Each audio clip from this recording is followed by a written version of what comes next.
pleasure to have a chance to speak with you. It's funny. I started going through my interviews because I actually assumed that I did an interview with you in the past. And I'm looking through and I didn't see anything. And I'm going, wait a minute, am I just getting confused or something? Because I swear at some point, did we not run into each other or something? We must have. I mean, this industry is pretty small, so I'm sure. I I I was just kind of like, yeah, but I don't see anything. So if this is the first, it is great to have a chance to speak with you because you have an incredible voice, great story, love your talent. Um, the fact that where are you originally? Oh, you're from Toronto, right? I am, yeah. Okay, so this is why it's so important because being based here in Toronto and having a the country flavor vibe that you have is so important because Toronto, I think, is growing when it comes to country music, and having people like yourself to help boost it here, I think, is really important. How does it feel being part of that landscape? I think it's pretty cool because I didn't really grow up in country music as much because it wasn't big in the city. And I think a lot of like country artists they almost struggled selling shows out in Toronto. I find when they do shows in Toronto, most of the fans are like traveling in from small towns. So it's cool to try and get my city fans and bring them over to the country world and now it's country's kind of cool now, so it's pretty cool to see that shift. I agree with you. I know a lot of times, even with country artists, they would have to go to Hamilton, Hmm. Markham, even to perform up there, just to try to get as close to Toronto as possible. But it has been changed in the last 2 or 3 years, so I'm glad to see that. And for somebody like yourself in doing that, because you're from such a multicultural, as we use that term, city, why country music? Just curious. Yeah, it's a good question. People ask me that all the time. And I think when I was first starting my career, a lot of people didn't advise me to go into country, especially when you're a new artist, you're trying to find your sound. But my voice always had a twang in it. It always sounded like it fit the genre. And people were like, you need to sing country. And I'm like, I don't know. Like, I'm not really like a country girl. It didn't really make sense until I started like going out to more shows, out to small towns. I started connecting with more people in the country community, and I realized like I really do fit in there. And I think that's when I realized, okay, like I need to do country music. I love the genre. I love like the people who are making country music. So it kind of just was a natural fit for me. Did anybody try to push you into pop? Because I could see somebody trying to, no, you should sing pop. You have that look and everything else. Yeah, yeah. I started in pop music, and yeah, I just felt like my voice just didn't fit it as well as it did in country. And then when I dropped my first country single last year, I think it was pretty obvious like I'm in the right place. And it's like, wow, Jade can sing country. So So where did the love of music come from in the first place? And how did your family feel that you were going down this road? they're really excited. My dad grew up in Ancaster. He owns a farm. Like he's always loved Oh, country music. So that's the half of me that definitely is like a lot of my family lives in Hamilton. I have oh, some family that lives in Georgia, so like it does make sense now that I look at it. yeah. I'm Yeah, just like, okay, you just made the connection for me, and it's right off the top here. Who were your favorite country artists growing up, or even just artists in general? yeah. I grew up loving Casey Musgraves, Taylor Swift, definitely like more of the female artists, Shania Twain, Lainey Wilson. I love some Morgan Wallen too. You'll notice that a lot of the country artists I like definitely lean a little bit pop as well, and I think that's like the city girl in me. I love that fusion of the two genres, and I think when you start fusing other genres together, you can create something so magical. Did you or have you run into any of your heroes, if I can call them that?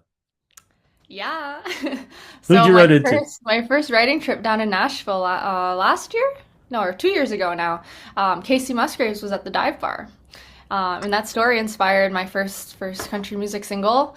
About having a dive bar personality, you can look 5 star like Casey Musgraves, but still be down to earth on the inside. What did that feel like?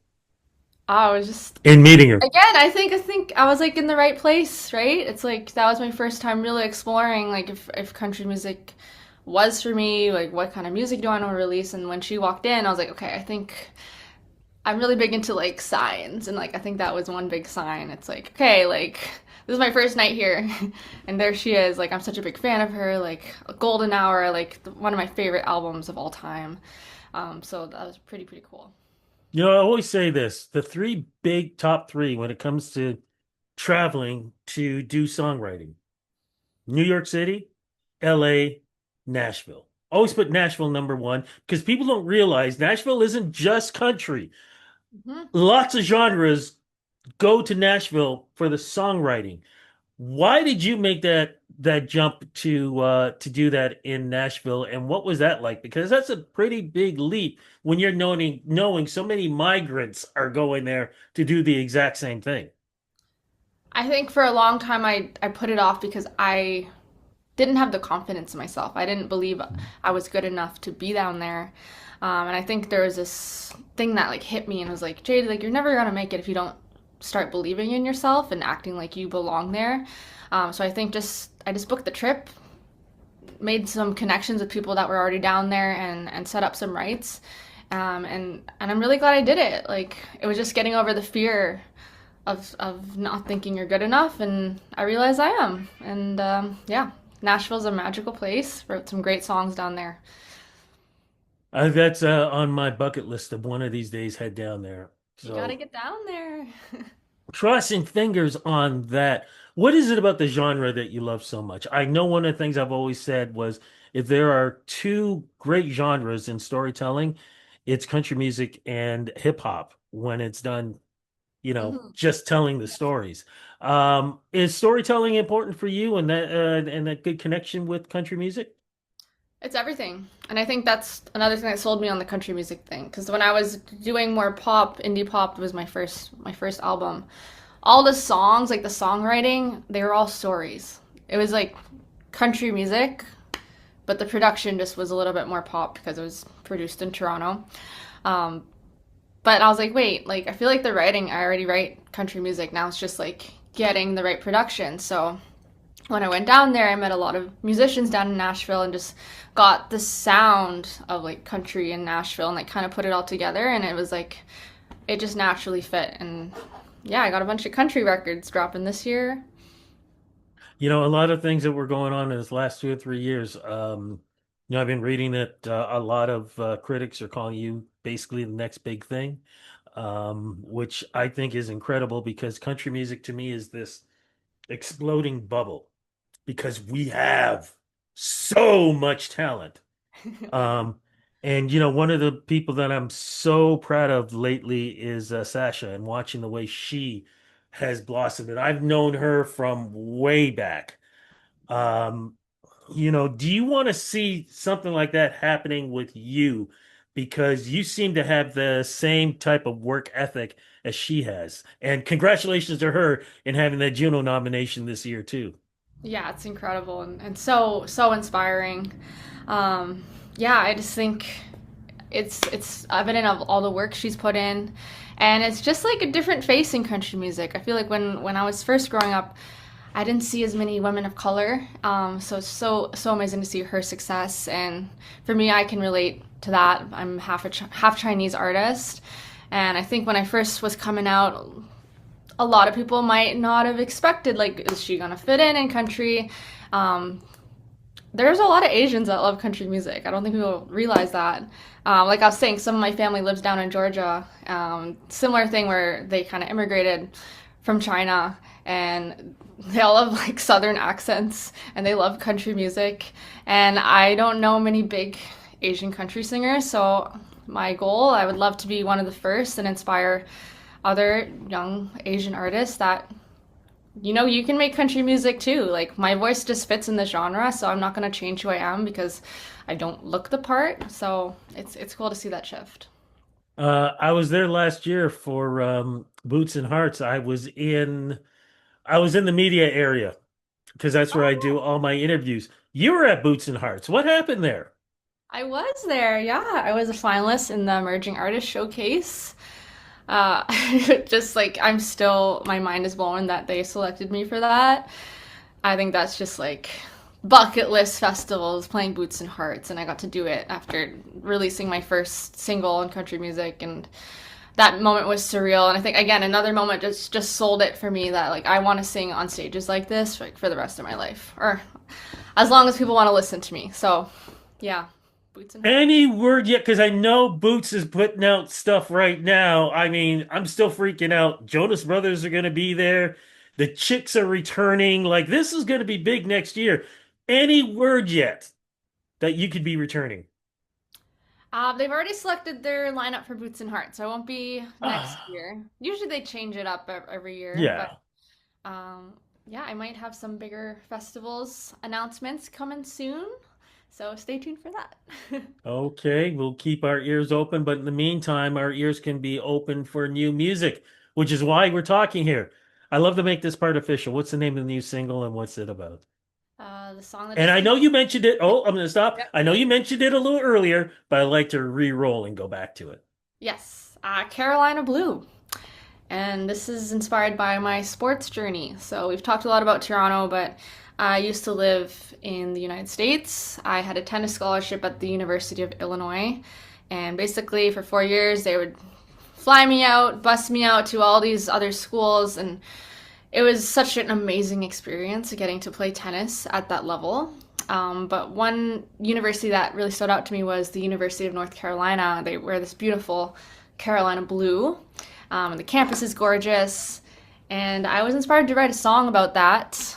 We had a dual match against them my senior year, and I had matched with the guy in Bumble. So I was kind of reminiscing about the days, and I just started singing like "When I Wear Your Carolina Blue." And I was like, okay, this could be like a fire, like love song, like nostalgic, bring me back. And that one just, it almost just wrote itself. It just kind of came out of me. And yeah, it's my latest single. I love the video, old school. Yeah, thank you. Yeah. You What saw was my the little like inspiration behind that? Yeah, what was the inspiration behind the video? which one was it? I had a couple of visualizers. Was it the one with the record player? The books in the background? Oh yeah, yeah, yeah. That one.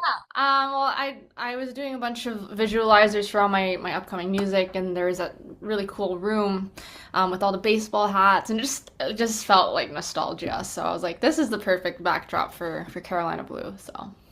So you said you have a lot of singles. Are you going to be just releasing singles? Will it become an EP or an album?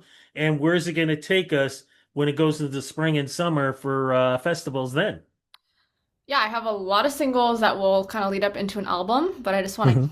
keep dropping them. I'm still a fairly new artist, so it's just kind of like the more songs you drop, the more, more people will talk about you. So I'm just trying to like push myself out there, not only in Toronto, but across Canada. I got to play my first CCMAs last year. That's right. I forgot about So that. Sorry about that. yeah. Congratulations on Thank that. you. And Cavendish Beach Music Festival. So it was cool. I got to play on the West Coast and then I got to be on the East Coast. So I'm like discovering this whole other market that like I never would have thought that people want to listen to me in Prince Edward Island, but I feel like I got my most fans on the East Coast, which is really cool. This really big TikToker shared my video. He has like 7 million followers across all platforms, and he just loved Carolina Blue and wanted to make a video with it. So you never know where your listeners are. It's pretty cool. No, I don't have 7 million, but I'll do my best on my platform to make sure we promote you. I gotta ask though, what was it like to be at the CCMAs for you and seeing all of these Canadian legends, new stars, legendary stars, and you're amongst them? Like, did you even go to any of them and ask for maybe some advice, or were you starstruck, or, did they come up to you? What was that like? I think it was pretty cool because I used to grow up watching the CCMAs on TV, and I didn't think I'd like get to be there so quickly. So yeah, it was just pretty surreal, and it just made me realize like maybe this is possible for me. I think when you first start as a new artist, you're like everything seems so far away, and then you get a little bit closer and a little bit closer, and you're like, wow, like I can really do this thing if I like just put in the work and connect with the right people. So yeah, what a great community country music is in Canada. It is absolutely. I cannot wait until I get a chance to talk to you about a CCMA nomination and then hopefully in the future a CCMA win. So fingers are crossed for you. So we're doing that. We're doing festivals. Anything else that you want to make mention to fans that are going to be coming up for you? Yeah, I got a bunch of new shows. My favorite part about being an artist is the live music. So if you ever want to come out and see me, jadehilton.com for my upcoming shows, and stay tuned for some new music that's dropping real soon. It has been a pleasure talking to you. Thank you so much for doing this interview with me. I'm so happy we got to do our first. And I know there's going to be many more in the future. You are definitely a star in the making, and I cannot wait to talk to you on a red carpet. I'm so looking forward to it. Thank you again for the interview and congratulations on the success. Thanks so much, Rudy.